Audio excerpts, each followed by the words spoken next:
we make the switch to electric vehicles, I think that we could be putting our focus in the wrong place at times. I reckon that it's vehicles like this that are much more important to swap over. Vehicles like this, they're working cars, they're working vans, they need to be out on the road all day, every day, churning through some amount of kilometers. This is the Citroen e-Berlingo. Let's have a good look around it. Take a moment, enjoy the calm. You could be stuck on the N7 with two teething toddlers, but we don't do stress at the AA. We do roadside rescue, and our trained mechanics fix 8 out of 10 problems at the roadside. Buy online now at theAA.ie. Relax. Yellow and black have got your back. So this is a working commercial vehicle. We're not expecting it to be the most beautiful thing on the road, but I think the Citroen looks quite all right. We've got the traditional badging across the front just there. Brakes nice and high up. Now there's no frunk in there, even though there is a lot of space because they've taken out the combustion motors. Lots of air intake there as well because this is built on that platform. We've got our headlights just there. Now we would like to see a little bit more LEDs just to help with efficiency, a little bit more. But overall, I think it looks well from the front. We're actually happy to have a very standard or basic spec on this vehicle here today. Normally when we get press vehicles, be it cars or vans, they're kitted out with all the cameras, all the extra on the options list, and they actually can turn out quite expensive. Today it's pretty basic, and we're happy just to see that because this is what a lot of people are going to buy. They just want a functional vehicle. So we're on the 16-inch Steelies here today. Now you can get alloy wheels 16-inch as well. There's two other options, Starlet being one of those that I like the look of. We have it in black. Now you can get it in white as standard. You have to pay a little bit extra for the other colours, and there's 5 in total, so you know the usual, the red, silver, grey, black, white. Big chunky mirrors on it. We want this thing to be able to take a bit of rough and tumble, easy to replace parts if you catch that moving things in and out of the warehouse. But yeah, look, it's a commercial van, looks absolutely fine. Let's get on with the review. At the back here, now we don't have the camera up top. It's not an option in the Irish market, at least not at the moment anyway. I think it looked quite well in black. For me, it just blends in with the bumpers quite nicely, gives a little bit of a sleeker look. Citroen badging just here, and we've got our E to signify that this is indeed the electric ones. Obviously there's no tailpipe just there. 40/60 split on the doors at the back. These vans have to be very useful, so let's talk about what we can get inside it. Well, it's available in 2 different wheelbases. There's the medium wheelbase and then there's the long wheelbase. So that's 4.4 meters long or 4.75 meters long. So spec that depending on how you want. The doors here, 675 millimeters wide, 1075 tall. So there's good space there to get packages in and out. They're rugged things, they're strong. You're going to be opening these hundreds, thousands of times in the lifetime of the van. So you need them to be rugged, but good space in there, as well as the doors on the back, of course. Being the electric version, we've got a big, chunky and heavy battery underneath, but we still get to keep 800 kilos of payload, so we're pretty happy with that. Now the 40/60 split on the doors, of course, let's open those up and have a look inside. They've got catches as well there, just to kind of stop them swaying around. Open up the smaller door on the side there, but of course you've got the extra clips there, so we can go all the way out to 180 degrees on both doors. They're quite easy to use, and then if you want, they just come back into place. Yeah, there we go, and then push them over again. Now inside there we've got space for 2 Euro pallets, so there's good cubic capacity inside it also. And if you have a trailer you need to tow, rated for up to 750 kilos under there. Space inside is 3.3 meters cubed at a minimum. Obviously, depending on how you spec it, go for the longer wheelbase and get the Extenso option, and that goes up to 4.4 meters cubed. There's a little hatch just here, yellow clip, fold that down, and that can come out to get you through the bulkhead. Now, if I open up the door here, there's a little strap that we pull, and then the back seat folds down, and now we can put extra long things in there. So we've got 3.09 meters if we've got the medium wheelbase, but then it goes out to 3.44 meters long. And if you've got to carry around a little bit of lumber, or you're picking up some curtain poles or something like that, it's great to have that bit of space just to fit really, really long objects through there. And because of the way the seats are set up, you've still got a seat in the middle for the passenger and the driver, of course.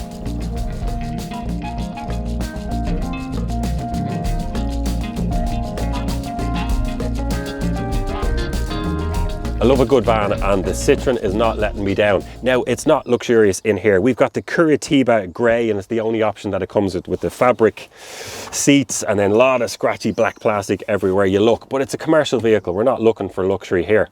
Loads of storage inside. So we've got the areas just up here, and that runs all the way across the top of the cabin. Cubby holes in here. We've got this little pouch in there. We don't have the heads-up display, which you can get in some other versions of it. Another one just in here as well, and that's a huge space. You'd easily get your laptop in there if you just want to hide your wallet or a couple of things like that out of the way. More storage just here underneath in there, where I've got a phone at the moment, my wallet's stuffed in there. 12-volt charger down at the moment. The e-Berlingo or the Berlingo can come with a socket on the side. We don't have it on this option here, and I'm not sure if we can get it in Ireland. But yeah, we've got aircon, manually controlled. A lot of scratchy black plastic on the steering wheel. We don't have steering wheel controls. That's okay. Everything we need is over here. There's a digital display there. Not much going on, in fairness to it, but it's got Android Auto and Apple CarPlay. So are you ever going to use that anyway? Probably not.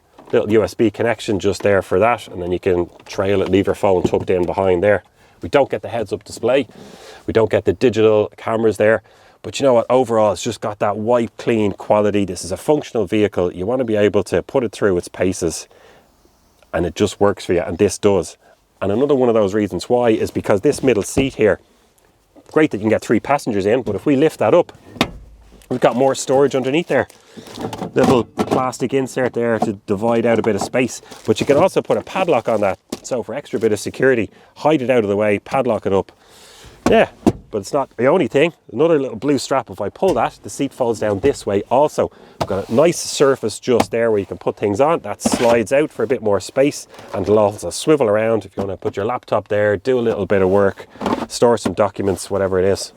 So yeah, overall, it's not luxurious, but it's highly functional. It's just perfect as a working vehicle. If you're thinking about getting a van like this, or indeed if you have your own van and your insurance is up for renewal, do give us a shout here at the theAA Ireland. We do van insurance also. We've got our sales agents, they'll walk you through the quote. You can do it online yourself, request a call back later. Just jump on the website, theAA.ie, and get one of our competitive quotes. So it's time to take the e-Berlingo out on the road, get a feel for how it drives. And here we are pulling out of the car park, straighten up. Whoa! Jeez, plenty of power in this to get you going. Feels great as well. You don't have that rumble of a typical diesel engine shifting gears. But anyway, we're going to do a couple of different things. As we have it out driving, we're just going to talk about range and things like that, how it feels to drive, cruise control. Yeah, just an overall sense of what it's like to drive around it. We obviously don't stuff petrol or diesel into this, we charge it up, and this is where we do it, the same flap. Now on AC, this will take 7.4 kilowatts. So you're looking at in and around that kind of 7 or 8 hour charge when you're at home or you're at the depot. Now in other markets, they do give you an option to go up to 11 kilowatts. We would have liked to see that in Ireland, although we're not getting it. It just means that if you've got 3-phase electricity at your depot or the warehouse and work, wherever you are, you top it up that little bit faster. It's not a criticism because it's not doing anything worse than what the market is, but we'd just like to see manufacturers stepping up a little bit more there. Now on DC, the 2 extra pins down there, CCS connection, and it's a pretty good showing here. We're quite happy with it. So it's 101 kilowatts that goes up to. So that's going to max out most chargers in Ireland at the moment. But if you find one of the faster 150 kilowatt chargers, you're talking about 10 to 80% in less than half an hour. And we think that is pretty good. So overall, yeah, it's a good showing from the e-Berlingo, and the fact that it's a smaller van, a little bit lighter, you'll get a lot more range out of the charge that you do put back in. As we drive through town here, a lot of stop-start traffic. We're probably only averaging just over walking or jogging pace maybe. And it's just striking me at this stage, because I did have a manual diesel van recently enough, how comfortable this is. You cannot overstate it. So obviously we've got that electric motor up front and there's plenty of power in it, but that power is delivered immediately. You're not waiting to drop down a gear from 4th down to 2nd, build up the revs and try to get on. It's just immediate. You floor it and there you go. And the difference, especially when you're in traffic, is just incredible. I remember making a video with a courier company one time and speaking to one of the van drivers, and he was just saying he gets repetitive strain in his left knee from being on and off the clutch all day. There's just 2 gears in this. It's forward and reverse essentially, and all you do is just modulate the accelerator. And one of the great things as well that makes it even more comfortable in slower moving traffic is regen braking. So you almost don't have to use the brake pedal apart from when you're at walking pace and you want to come to a complete stop, which is just amazing. As we come up to a bend here, we've picked up a bit of pace now. We're at 60. If I ease off, we're 60, back down to 50. And there it goes. It's just so easy. And then when you're ready, you just go back on the accelerator again. And it makes for such a pleasant drive. And if you're out working in this van for 6, 8, 10, 12 hours a day, I think it would make some difference. The electric motor is in here where the petrol or the diesel would have gone before, but thanks to it being an electric motor, it tends to use up a little bit less space. So there is actually a lot of space just in there. So there's that much depth all the way across, and I would have liked to see them put in a frunk. You could easily just drop in a little tray there where you can put your charging cables or a couple of other little items that you don't need to get access to in the back. But the electric motor that is in there is a 100 kilowatt motor. So in old money, we'd call that 136 horsepower. So it's pretty powerful. This will get you around no problem. That's 260 newton meters of torque. It's got a top speed limited to 135 kilometers an hour, but we're never going to need anything more or even that much in Ireland, are we? Now it's nippy enough. They don't give us the 0 to 100 figure, but we know from the passenger version that this will do 0 to 100 in about 11 seconds. The Citroën e-Berlingo medium wheelbase starts off at €37,620. You can trade up from the LX to the Enterprise or the Enterprise Vision specs. Then you also have the long wheelbase, which starts off at €38,740, also including VAT, and goes up to just under €40,000 for the top spec level. Handling in the e-Berlingo, it's actually a little bit tighter than I was kind of expecting. To come around a roundabout, then ease off left. Yeah, it's a bit tidier and sharper than I had expected.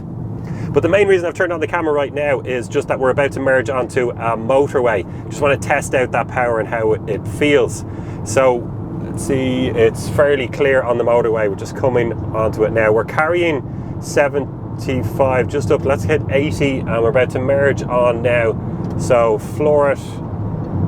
Geez, good pickup. 100, 110, 120. Yeah, like this thing's got plenty of power. I've activated Google Maps there. Another great thing about this, Android Auto, and it works seamlessly as well. You plug in your phone and it just pops up straight away, it picks up your podcast where you last were. Yeah, really like it. But this thing has plenty of power. Now that we're on the motorway, it'll give us a chance just to talk about a few other little things. Sound and noise insulation being one of them. So we are getting a little bit of wind noise off the A-pillar just up here. It's quite a sharply angled windscreen, and you want that to create more space in here. A little bit of wind noise, but not too much road noise after that. Kind of pleasantly surprised. Now it's not as quiet as, you know, the C5X, the Citroen C5X that we drove there a couple of months ago, we did a review on, but it still feels nice enough, solid enough. Yeah, it's good. And then also we have cruise control in this, which is great to get. This is the basic, the bottom spec, and we still get that. So we just click on the thing there, cruise control, enter the speed, so it's set now, and then as you click that, it goes up in ones, a longer press and it goes up in fives. And you can pause it as well, so if we're coming up behind a truck now, I pause that, feel the regen kicking in, indicate to the right and move out. Yeah, back up to speed, there's up to 110, click the button, reset it at 110, there we go. Now it won't steer for itself. We don't have level 2 autonomous. We're never even expecting it, of course. But it does have lane keep assist as well, which is nice to have. So if you start veering a little bit, it'll just give you that little nudge to let you know you're moving out of lane. So that's our look around the Citroën e-Berlingo. Really enjoyed our time with it. We tried to put it through its paces, take it on a few journeys here and there. And overall, yeah, I think it looks absolutely fine, but look, it's a commercial vehicle. It's all about functionality, and it's got really good space inside. It's got a really good payload considering it's still electric. That extenso thing enables you to fit long piping or a bit of lumber, timber, things like that inside. It's just really functional and useful. Now, the prices for electric ones are still a little bit higher than diesel, and that's something to get over with. But if you're financing this vehicle, the savings that you're making from day one on fuel costs and on maintenance will offset a lot, possibly even more than that, depending on how much driving you do. Factor in the fact that it is just so much more comfortable than a manual diesel. You really can't explain that to people. You got to go out and take one for a test drive and just experiencing that. But plenty of power in it to get you going, even with a full load. Tech inside it, even though we have the basic version here, is absolutely fine. And overall, it's a big thumbs up from us for the Citroën e-Berlingo.